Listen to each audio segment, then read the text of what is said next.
Hey everybody, it's Rob here. We just got the patch notes for PTR, which starts next week on Tuesday. And boy, it's looking pretty grim for Barbarian, but in general there are some pretty cool changes. But yeah, for our favorite class, the Barb, there is a lot of nerfs. In particular here you can see a charge, a Hoda, and a bunch of other things such as Blood Rage and many other things like Marshall. Like, we'll get into it now. So first of all, in general, like, we already know a lot of the stuff here that's changing. So they talked about all the changes that are coming, about how to access the PT. I'm going to link the post below. I think where it is interesting, we have confirmation of the pits, that you basically, in order to unlock the next pit tier, you need to clear the run in time. You still get rewards if you fail it and don't clear in time, but you get more tier unlocks the higher you clear. So this is pretty cool, and this is how you're gonna get most of the materials. And this reminds me more and more of Rifts, where if you clear the run faster, you unlock additional tiers. Then we have the boss ladder coming. Unfortunately, we don't have any info of how many materials you need and how much the rewards are increased. But I'm looking forward to fight Andariel and the Uber versions for the Resplendent Spark. Then they also talked about, like, you get a bunch of boosts for the PTR. Like, we already knew all this from the dev talk. But then here we go, new items. So Tyrell's Might, this is the artillery shrine one, pretty cool. We have new unique boots.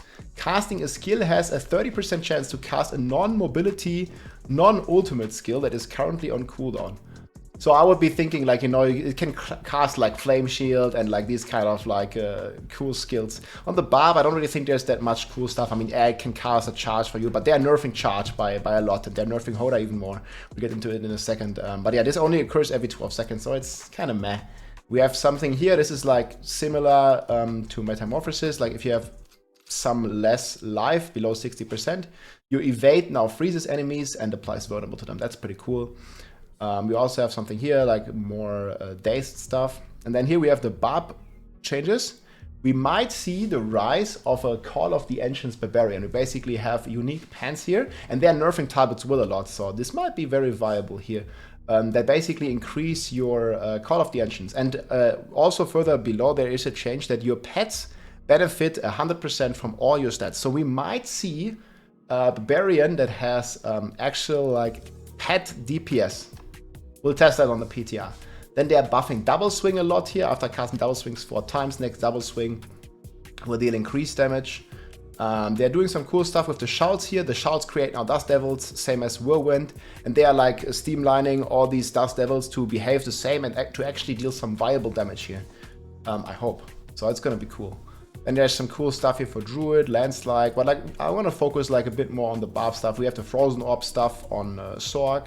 Rogue gets Rapid Fire. You can read all the stuff here, but there's some pretty cool things here. And then we have general balance updates, and here where it affects like all the classes. So Banished Lords gets reduced from 120% X to 60%. So this got cut in half. It also like slightly reduced the resource required. Talbot's Will now is only 20% damage, and the damage increase only persists for 1 second. So right now, if I go in-game, it lasts for 4 seconds and is 40%. So not only do they cut the damage in half, but they cut the uptime divided by 4. Instead of 4 seconds, it's now only 1 second. And that is definitely going to be very hard for us to maintain. You can see it's 4 seconds at the moment, and the new one is only going to be 1 second. So this is going to be tough to maintain. But that might make this like Call of the Ancients pants viable. Then we have Disobedience here. So gaining a stack refreshes all the stacks. That's pretty cool. So super easy to keep up. And it goes down from 66 to 40%. Then we have Assimilation here. This is the dodge one. It helps you a bit, but instead of giving resource, it now fortifies you. So this is a nerf in my world, I think. Retribution, chance to stun is increased. This still needs, I think, higher DPS. Inner Calm, I think this is a really cool change. So before you had to stand still to get damage, now you get the damage baseline 10% and triple the bonus for 30% when you are standing still for 3 seconds. So I think these kind of changes we need more of. Like, standing still gives you triple bonus and you get a flat line base bonus anyway. So Inner Calm, I think, will be one of the best aspects now. That is pretty cool. You have some dodge chance here. Bolt Chieftain is now usable for Barbarian and Druids. Keep in mind this is the shout one, and the roars and stuff on the Druid are also now considered shouts. I think that's really cool for Druids. So there might be some cool shout builds there.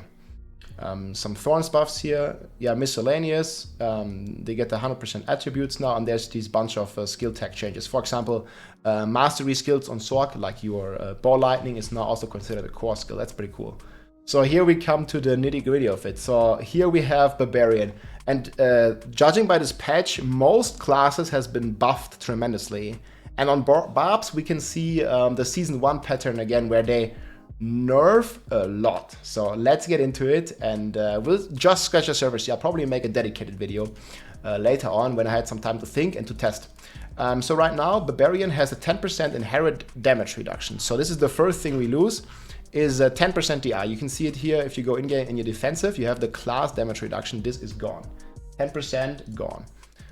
Then we have Legendary Pulse. This is a slight buff that requires Call of the Ancients. No longer have that requirement. That's pretty cool. Then we have Charge here, and the damage goes down from 250 to 180. It's about a 35% nerf in damage. But that's not all. Also, Charge has been so much fun this patch.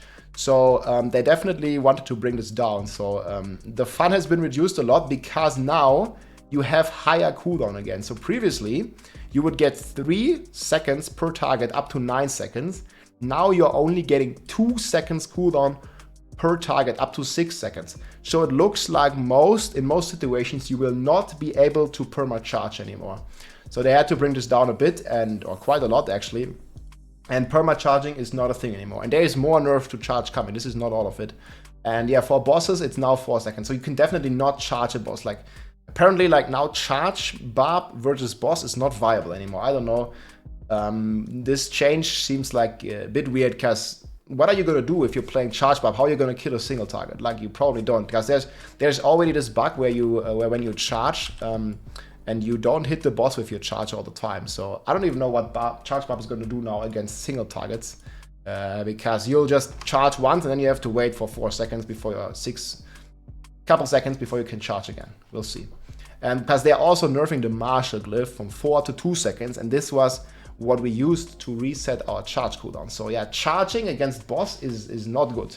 We had too much fun with it, guys. It's gone. And the same goes for Furious Hammer of the Ancients. So right now it gives 1% increased damage per point of Fury. And usually players had about 250 to 300 Fury. So we were getting a 4x multiplier here. And now they're completely removing this. So your Hammer of the Ancients does not scale with Fury anymore. I guess we had our 2 seasons of fun. And now I calculated it roughly, and we'll get into some numbers here. But the damage is around divided by 10. So if you were hitting, you know, for 100 million before the patch, now it's only hitting for 10 million after the patch. So you're roughly losing 10 times damage. It might be a bit more even, like it's a bit more than 10% right now. And it doesn't really look like we're getting any buffs to make up for it, because yeah, this rune is probably not usable, and we will just use the other rune here, because we don't need crit chance. I don't know, like, if they didn't think about this. This rune here gives 1.3x, right? And this rune now gives crit chance, but we don't need crit chance, because we just play the red furor ring, and this item is already in the game, which gives us guaranteed 100% crit chance plus damage, and every Hoda Barb is basically using this. So I'm not really like understanding like why this rune choice is crit chance. I think it would be way better if it gives, like, I don't know, like a multiplier on your critical strike damage or something. But yeah, crit chance on a Hoda Barb where you already have a ring of red furor kind of doesn't make sense. But we'll test it on the PTR, and well, if it turns out to be true, we'll definitely give feedback on this, because yeah, crit chances seems kind of useless here. But yeah, so this is a divided by 4 damage multiplier basically. Then we have the Violent Rend here. This one is buffed, so we might see some bleed builds. But the problem is the bleed key passive is still bugged. The Gushing Wounds is not a separate multiplier, so this one is just, according to my testing, at least additive damage. So Gushing Wounds is not really playable, and they are already nerfing Unbridled Rage to 100% instead of 135. So we'll see, but bleed builds is on the horizon. But I think only if they finally fix Gushing Wounds to be working according to the tooltip. Because the tooltip says X, but it's plus. So I hope that is a change that they can consider in the future. Then we have the Call of the Ancients here. Like in general, we have this item that they are doing where the Ancients get stronger and their base damage also gets increased. But I'm not even sure like how these work. Like, do they scale with your key passives and like these kind of things?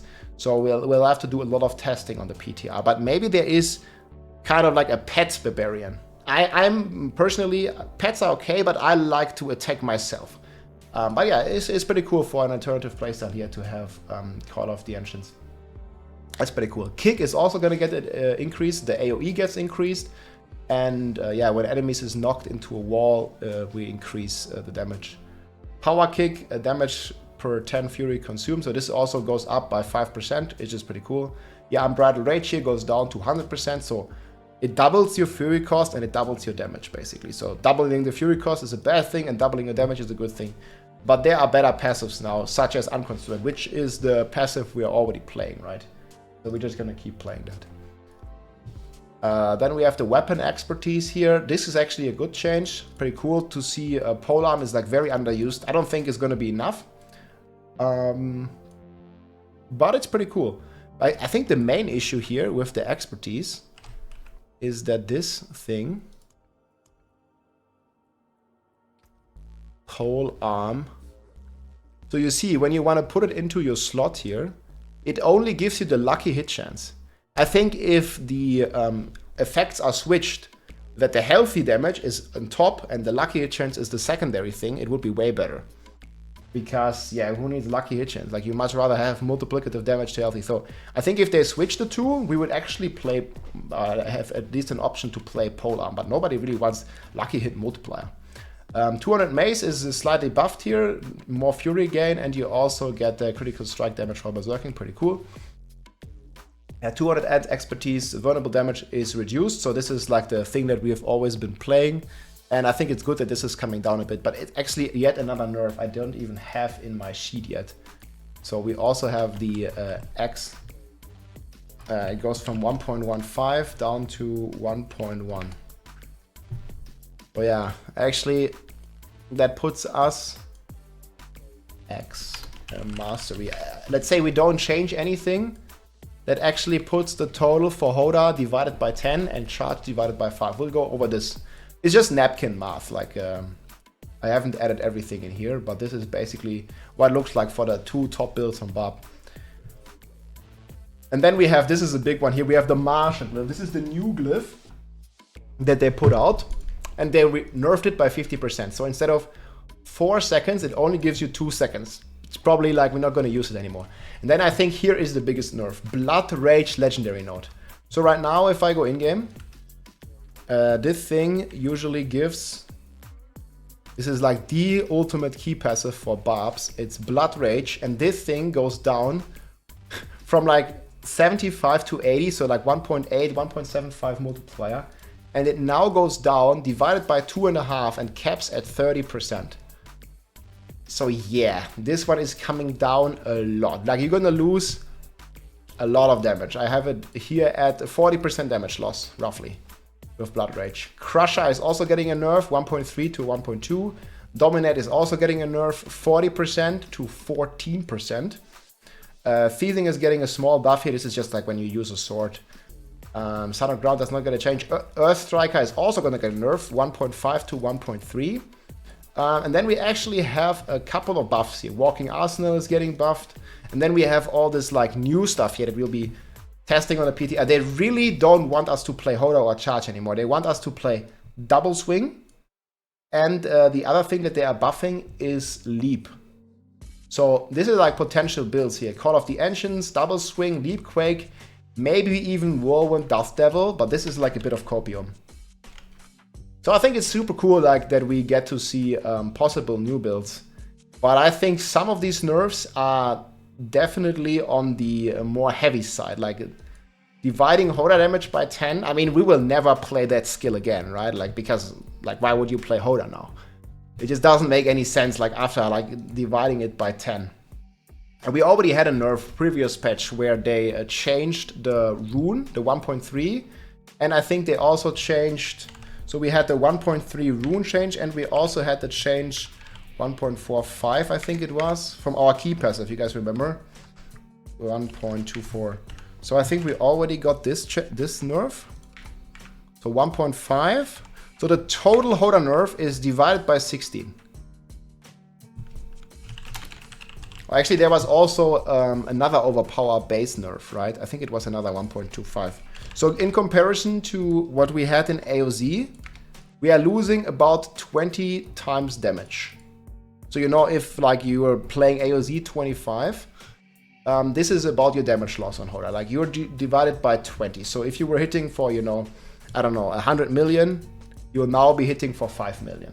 This is about what it's looking for Hoda. And charge gets about divided by 5, and plus the cooldown, plus the martial nerf, which are very hard to quantify. But yeah, we'll see. I mean, leap is getting some cool stuff here where you can perma leap on bosses now. So yeah, maybe that's a cool build. I mean, I'm also probably gonna check into a bleed build actually. Bleed build if key passive fixed. So this is probably what I want to do over the next days. But yeah, there's definitely a lot of shifts coming on Barb. And yeah, we'll see. But Hoda and Charge, I mean, Hoda is not viable, but Charge might still be like at least something for leveling and stuff. Then there's a bunch of Druid changes, a bunch of Sorc changes. I think the biggest Sorc nerf is the teleport thing, but they also get a couple of cool new aspects here where the Sorc, I think, gets 40% more damage or something whenever you don't use a defensive skill. So yeah, there's a lot of like pretty cool changes for that coming. Let me see here. That was, I think it's, what's the item? Yeah, it's an aspect. We don't know the slot here yet, but it's probably offensive, right? So you deal 40% increased damage when you have no defensive skills as a Sorc. And we are also getting a flamethrower aspect on the Sorc where Incinerate now spits into 3 beams. I still don't think it's viable, but it certainly will look cool to have an Incinerate like that. But yeah, and then there's just a couple more general changes. Rogue is going to get a huge buff with Inner Sight, things like that. Frozen Orb Sorc is probably going to be a thing. I'm actually not sure if I'm going to be playing only Barb on the PTR, because the PTR is only 7 days, guys. PTR starts on the 2nd, and it only lasts until the 9th, so there's not much time. But it looks like Barb gets another Season 1 treatment where it's like, you know, the class that gets like the biggest nerfs by far. I mean, it was definitely like, you know, one of the strongest classes. But yeah, the Hoda nerfs are like very insane. So we're probably not going to play any more Hoda, guys. The reign has come to an end. It was fun while it lasted. But yeah, we'll see. Hopefully some of these builds will be viable with some new potential. But yeah, they definitely don't want us to play Hoda or have fun on our Charge Barbs anymore. Charge Barbs was only for 1 season, but it was fun. We also have a new Nightmare Dungeon rotation, and it seems like all the Nightmare Dungeons that we had so far are making a comeback. So we're getting Seret's Lyre here, we're getting Blind Burrows and like Champion's Demise, like all the good dungeons basically. So Nightmare Dungeons are gonna be a lot of fun to play. And then a bunch of miscellaneous changes. You can actually, if you're playing on controller, you can actually choose the distance now of how long you teleport and leap. So that's pretty cool also for the gauntlet stuff. But yeah, we'll see. Definitely looking forward to be playing a bit on the PTR. We'll be playing more than a bit. We'll be playing quite a lot actually. And I'm looking forward to test all these changes and draft some potential new builds. But yeah, Barb Stonks got down a lot, while most other classes got some very positive changes. And yeah, we'll see how it's all going to look on the PTR. But yeah, there is also some changes to elixirs actually. They are like introducing like different tiers of elixirs. That's also pretty cool. Either way, I'm very eager to jump onto the PTR here in a couple of days and start testing. Again, I'll probably make a separate video like going a bit more into detail of potential builds that I want to test on the PTR and also for the pit. Hope you guys enjoyed this overview. Take care, my friends. GG. If you liked this video, make sure to subscribe, leave a like or a comment. I'm also live on Twitch almost every day, so come and say hi.